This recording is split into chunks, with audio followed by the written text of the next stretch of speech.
જાફરાબાદ ભજન ભોજન અને ભક્તિના ત્રિવેણી સંગમ સાથે જાફરાબાદના કડિયાળી ગામે ગયેલ અંબે માતાના મંદિરે 11મો પાટોત્સવ યોજાયો છે।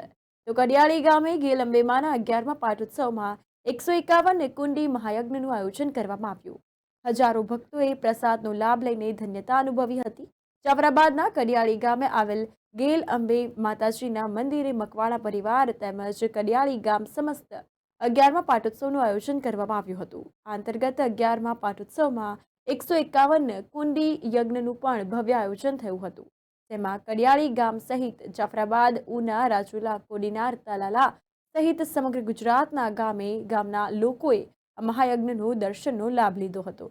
કડિયાળી ગામે આવેલ ગેલ અંબેમાના મંદિરે કડિયાળી ગામ સમસ્ત તેમજ મકવાણા પરિવાર દ્વારા દર વર્ષે આ યજ્ઞનું આયોજન કરવામાં આવે છે, જેમાં ઘડિયાળ એ ગામ સમસ્ત 2 દિવસ સુધી ગામ ધુમાડા બંધનું આયોજન થાય છે અને ગામના તમામ લોકો તેમજ તમામ મંડળો અહીં 15 દિવસથી સેવાની કાર્ય કરે છે।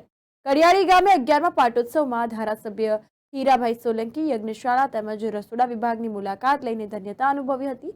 આ ઉપરાંત આયોજકો સાથે યજ્ઞ વિશે વાતચીત કરવામાં આવી હતી। આ અંતર્ગત વાત કરવામાં આવે તો 11મો પાટોત્સવ ભવ્ય રીતે યોજાયો હતો।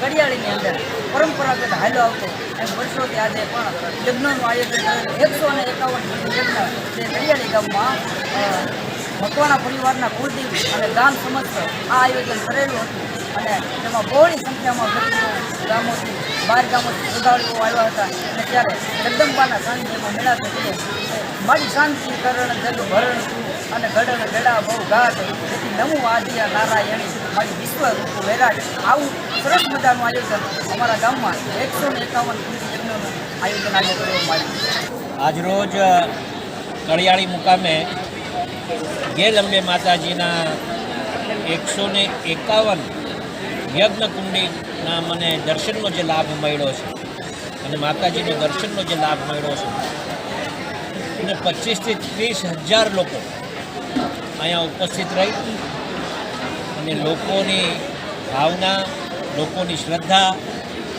ને જોઈ અને પોતે હું ભાગશાળી ગણું છું પોતાને જાતને અને દર વર્ષની જેમ આ વખતે પણ આ ગામના સેવાભાવી લોકોએ જે સેવા આપી રહ્યા છે 2-3 દિવસથી સતત હું જોઈ રહ્યો છું કે રસોડાની વ્યવસ્થા, આ લોકોને રહેવા કારવવાની વ્યવસ્થા અને બહાર ગામથી જે લોકો આવ્યા હોય મહેમાનોની વ્યવસ્થા કરી અને 25 થી 30 હજાર લોકોની વ્યવસ્થા અહીંયા ઊભી કરીને આજે આ ગામ જે ધન્ય બન્યું છે ત્યારે હું આજે માતાજીના દર્શનનો લાભ મને મળ્યો છે ત્યારે પોતાની જાતને પણ ધન્ય અનુભવું છું।